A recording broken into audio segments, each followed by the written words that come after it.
है दोस्तों, चलिए आज के हम नए यूनिट के बारे में बात करने वाले हैं जो कि advance technique of motor control. देखिए advance technique of motor control कहने का मतलब क्या हुआ कि जैसे डे बाय डे आप लोग देख रहे हैं डिजिटली हो रहा है सब चीज़। अब डिजिटली होने से फायदा क्या है कि आपका ये फायदा हो रहा है कि आपका टाइम बचता है, प्लस में एक्यूरेसी बढ़ती है और इंस्टेंट काम में आप बहुत कम समय में अपने डिजायर्ड वैल्यू है उसको अचीव कर पाते हैं। ठीक है, तो इस अभी तक हम लोगों ने जितना भी बात किया वो एनालॉग के थ्रू बात किया था कि स्पीड कैसे कंट्रोल करेंगे, डिस्क्रीट फॉर्म में बात किया था। लेकिन अभी देखिए हम लोग बात करने वाले हैं एडवांस टेक्निक्स के बारे में।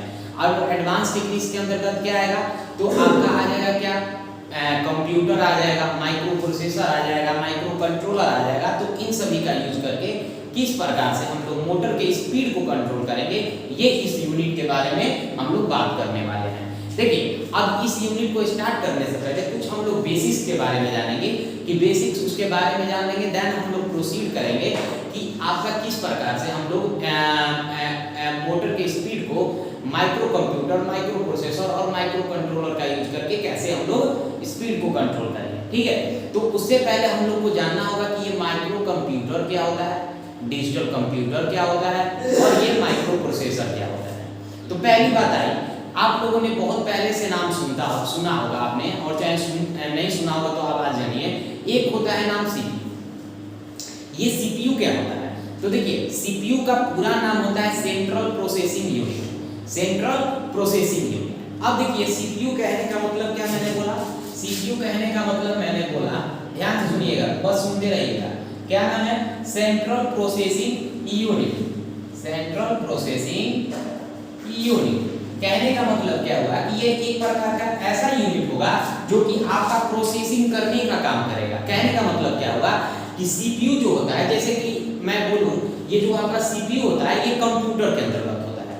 ये ऐसा सीपीयू होता है कि बीच में सेंटर में बैठ जाएगा और सभी के कामों को क्या करेगा, ऑब्जर्व करेगा कि कौन सिस्टम कैसे काम कर रहा है, ठीक से काम कर रहा है या नहीं कर रहा है, कितने समय में करवाना है काम। तो ये सभी काम कौन आपका ध्यान रखता है, सीपीयू रखता है। जैसे कि मैं बात करूं, जैसे कि मैं हाथ हिला रहा हूँ, ये अपना हैंड को मूव कर रहा हूँ, मैं बोल रहा हूँ ओरली, तो मेरा ये सभी काम को कौन कंट्रोल कर रहा है, मेरा माइंड काम कंट्रोल कर रहा है। तो उसी प्रकार क्या होता है, कंप्यूटर का एक पार्ट होता है सीपीयू, जो कि सभी कमांड को देता है और आपके हर एक पार्ट को ऑपरेट करवाता है, लॉजिकल ऑपरेशन करवाना, जितना भी आपका कंट्रोल आउटपुट देना, सभी ये कौन करवाता है, ये सीपीयू करवाता है। अब कहने का मतलब क्या हुआ, कहने का मतलब ये होगा कि आपका जो मेन पार्ट होता है कंप्यूटर का वो सीपीयू होता है। अगर ये सीपीयू को निकाल दे तो आपका पूरा डिजिटल कंप्यूटर एक प्रकार का डब्बा हो जाएगा, मतलब कोई यूज नहीं रह जाएगा। समझ में आया, मेन आपका क्या होता है, ये सीपीयू होता है, चुपचाप सेंटर में बैठा रहता है और सबके कामों को देखता है। इसके काम क्या है, बस देखना और उनको प्रोसेस करवाना। जैसे कि हमारा माइंड है, माइंड क्या करता है, हमको ऑर्डर देता है कि किस प्रकार से मेरा हैंड को काम करवाना है, कहां पर जाना है, क्या करना है, कैसे कैलकुलेशन करना है। जैसे कि मैं बोलता हूं आपसे 5 जोड़ 3 बराबर कितना होगा, तो आपका माइंड क्या करेगा, तुरंत प्रोसेस करेगा, आउटपुट में रिजल्ट आप मुंह के थ्रू क्या कीजिएगा, बताइएगा कि 5 जोड़ 3 बराबर क्या होता है 8। वैसे ही पूछ दो 2 जोड़ 4 बराबर कितना होता है, तुरंत बोलिएगा सर 2 जोड़ 4 बराबर 6 होता है। तो ये आपका क्या होगा, आपका माइंड क्या किया, इस पर प्रोसेस किया, तो आपका माइंड क्या है, एक प्रकार का प्रोसेसर है। तो उसी प्रकार कंप्यूटर के अंतर्गत सीपीयू लगा होता है। जैसे ही आप क्या करते हैं, कंप्यूटर के अंतर्गत इंटर करते हैं 5 जोड़ 3, तो क्या होता है कि ये कमांड सीपीयू के अंतर्गत जाता है और ये सीपीयू 5 जोड़ 3 बराबर आ देते हैं आउटपुट में। तो ये सीपीयू क्या किया, इस पे इस डेटा को प्रोसेस किया और प्रोसेस करने के बाद आपको एक डिजायर्ड आउटपुट दिया। तो सीपीयू क्या है, CPU is nothing but a processor. और इसी सीपीयू को जब हम लोग एक इंटीग्रेटेड सर्किट पर इंस्टॉल कर देते हैं, तो जब इसको इंटीग्रेटेड सर्किट पर इंस्टॉल कर देते हैं इस सीपीयू को, तो ये क्या बन जाता है, माइक्रो प्रोसेसर बन जाता है। क्या बनता है, माइक्रो प्रोसेसर। यानी आपका सीपीयू क्या होता है, एक प्रकार का माइक्रो प्रोसेसर होता है। जब हम इसको इंटीग्रेटेड सर्किट पर क्या कर देते हैं, इंस्टॉल कर देते हैं। समझ में आया सीपीयू क्या होता है। अब देखिए ध्यान दीजिएगा, इतना बात समझ में आया। अब हम लोग, अगर आपको सीपीयू पता चल गया तो यही क्या होता है, यदि आपको सीपीयू पता चल गया, हाँ तो चलिए देखिए इतना बात हुआ। अब देखिए ये डिजिटल अब देखिए क्या माइक्रो कंप्यूटर क्या होता है। तो जैसे ही मैंने बोला कि डिजिटल कंप्यूटर के अंतर्गत यदि हम लोग सीपीयू की तरह ऑपरेट कराने के लिए यानी सीपीयू की जगह ऑपरेट कराने के लिए अगर एक माइक्रो प्रोसेसर का इंस्टॉलमेंट कर देते हैं तो उस पूरे डिवाइस को हम लोग क्या बोलते हैं, माइक्रो कंप्यूटर बोलते हैं। क्या बोलते हैं, माइक्रो कंप्यूटर। यानी डिजिटल कंप्यूटर के अंतर्गत माइक्रो प्रोसेसर को इंस्टॉल करना to act as a CPU, उसको हम लोग क्या बोलते हैं, माइक्रो कंप्यूटर। जैसे लैपटॉप आपका क्या होता है, माइक्रो कंप्यूटर होता है लैपटॉप। और हो गया आपका नोटबुक, जो आप नोटबुक चलाते हैं वो भी क्या है आपका एक प्रकार का माइक्रो कंप्यूटर होता है। लैपटॉप क्या है आपका एक प्रकार का माइक्रो कंप्यूटर। क्यों, क्योंकि देखे होंगे जब आप उसको लैपटॉप को गोद में रखते होंगे तो इसके नीचे वाला जो फ्लैट वाला पार्ट होता है नीचे में, वहीं पर आपका क्या होता है, प्रोसेसर लगा होता है, सीपीयू लगा होता है। और ये आपका क्या होता है, डेस्कटॉप होता है।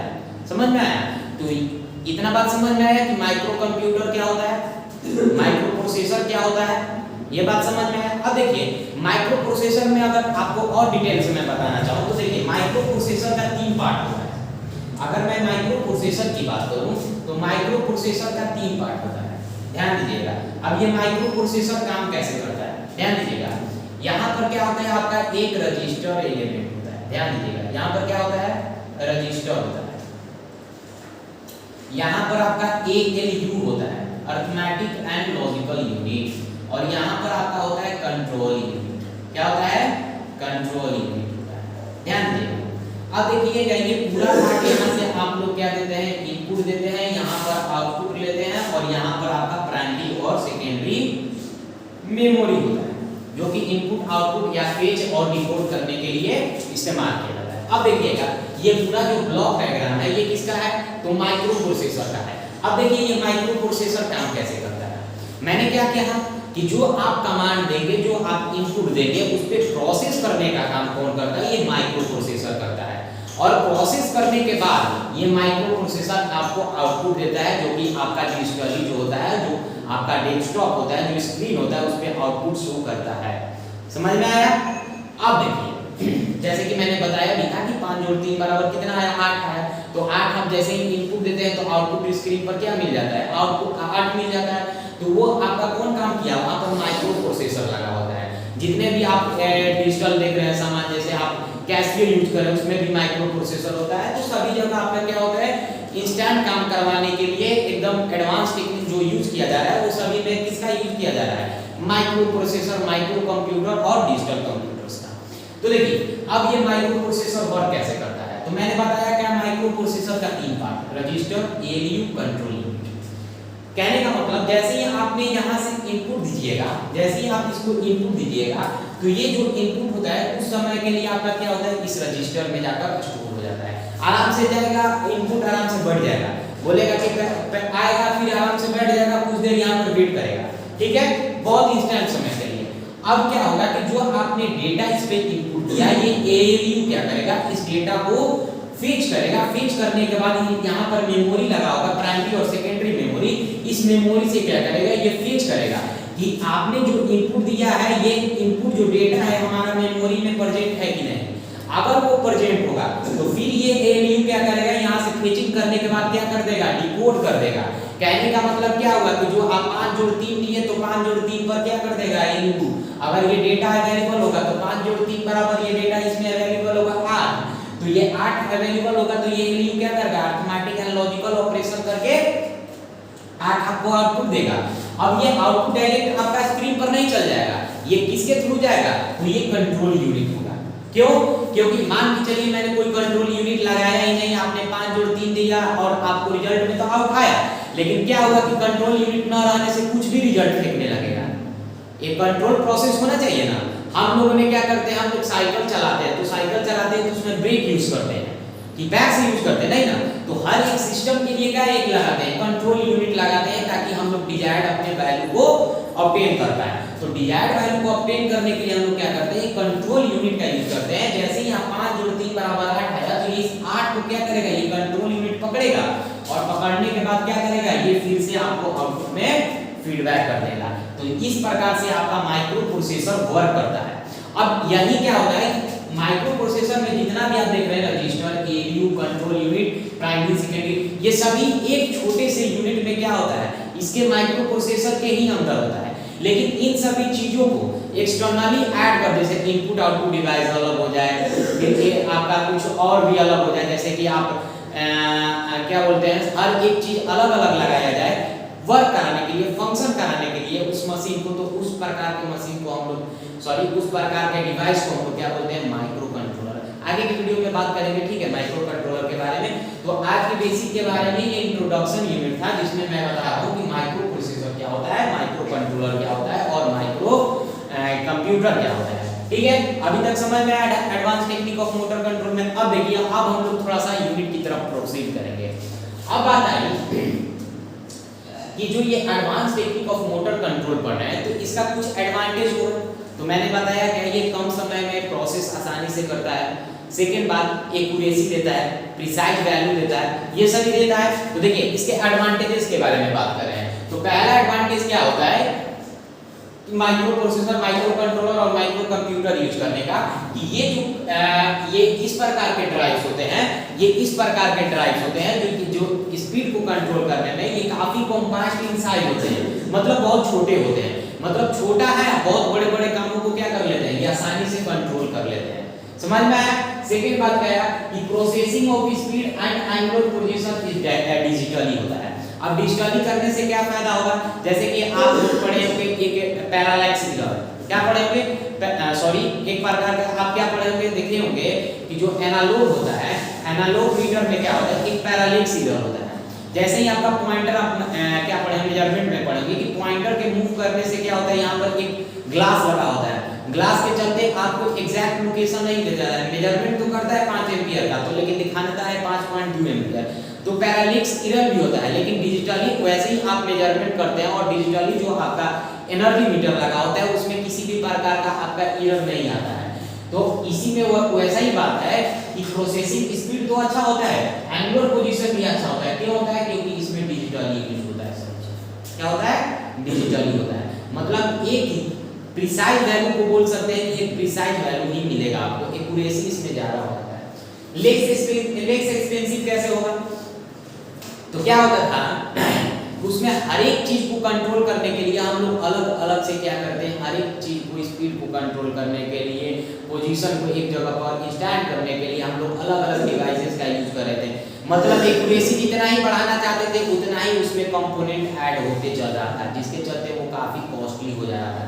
लेकिन इसका एडवांटेज क्या है, ये लेस एक्सपेंसिव, मतलब एक छोटे से डिवाइस का यूज करके, माइक्रो प्रोसेसर का यूज करके, माइक्रो कंप्यूटर का यूज करके हम बहुत बड़े बड़े कामों को एक कम समय में आसानी से हम लोग क्या कर लेते हैं, कंट्रोल कर लेते हैं। फोर्थ पार्ट है free from drifts and parameter variation. देखिए अब क्या होता है कि अगर वो क्या होता था, उसमें एनालॉग में क्या हो रहा था कि डिस्क्रीट फॉर्म होता था। कहने का मतलब क्या हुआ कि आपका जो है टेम्परेचर बढ़ने से क्या हो रहा था, उनके पैरामीटर्स में वैरी करते थे।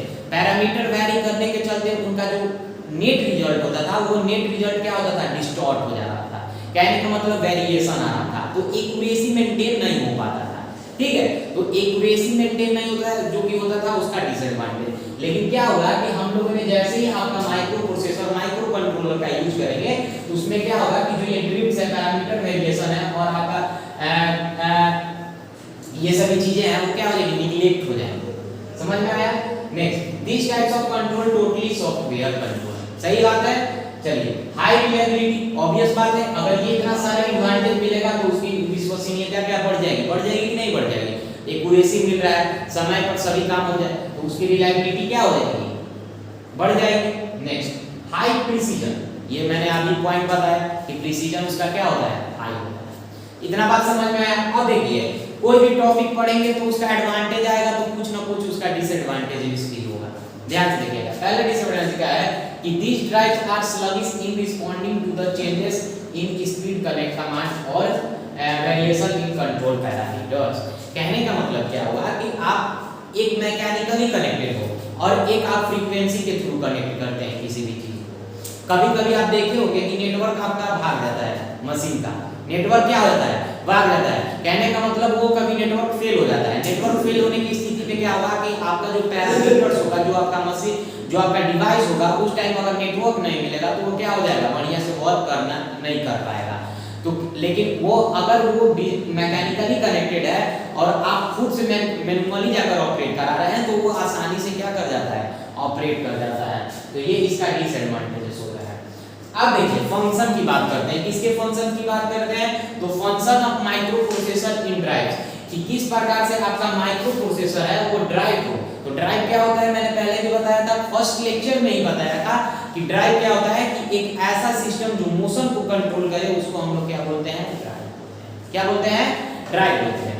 तो इसी ड्राइव के को drive function of micro processor के थ्रू किस प्रकार से इसको कंट्रोल करें, ध्यान से देखिएगा।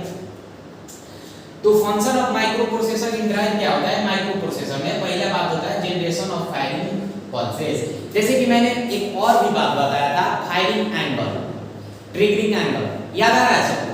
गेट पल्स देने के लिए कि हम लोग उससे क्या कर रहे थे, जैसे कि मैंने चॉपर में भी बताया था कि जो आपका आउटपुट वोल्टेज होता है वो आपके फायरिंग एंगल पर डिपेंड करता है, अल्फा पे डिपेंड करता है, जो कि टर्न ऑन टाइम बटा में टोटल टाइम होता है। याद आ रहा है सबको? तो उसके टर्न ऑन टाइम को कंट्रोल करके, उसके आउटपुट वोल्टेज को कंट्रोल करके, उसके स्पीड को हम लोग कंट्रोल कर रहे थे। तो वही बात यहाँ पर भी आ रहा है कि जनरेशन ऑफ फायरिंग पल्सेस, मतलब वहां से हम लोग क्या करेंगे, अपने अनुसार, ये क्या करेगा, माइक्रो प्रोसेसर क्या करेगा, अपने अनुसार कुछ इंस्टेंट पर हम लोग उसको कमांड देंगे। अब ये माइक्रो प्रोसेसर एक लिमिट टाइम के अंतर्गत ये पल्सेस जनरेट करेगा। पल्सेस जनरेट करने के बाद आपके डिवाइस को क्या कर देगा, ऑन कर देगा। ठीक है। सेकेंड बात, generation of non linear function, उसी प्रकार से थर्ड पॉइंट है to process on measured electrical quantity. अब थर्ड मैंने क्या किया कि जैसे आपने कुछ कमांड दिया तो आपको कुछ आउटपुट मिलेगा, जैसे कि मिल गया आपका वोल्टेज, करंट, है ना, रेजिस्टेंस, ये सभी जो होगा ये मेजर करने का काम कौन करेगा, ये आपका माइक्रो प्रोसेसर करेगा। माइक्रो प्रोसेसर क्या करेगा, तो आपकी इलेक्ट्रिकल क्वांटिटीज को मापेगा, जैसे कि वोल्टेज और करंट को वैल्यू को मापेगा, जैसे कि आउटपुट मिलेगा तो उस आउटपुट को वोल्टेज और करंट को आपके क्वांटिटी को मापेगा, और ये वोल्टेज और करंट की क्वांटिटी को माप लेगा। तो ड्राइव का जो मोशन है उसके थ्रू हम लोग क्या कर लेंगे, कंट्रोल कर लेंगे। यदि 15 वोल्ट, अगर मान के चलिए मैंने 250 वोल्ट ड्राइव में लगाया वोल्टेज सप्लाई, तो उस 250 वोल्ट पे आपका स्पीड मिल रहा है 500 आरपीएम, मान लीजिए एक इंस्टेंट के लिए 500 आरपीएम मिल रहा है।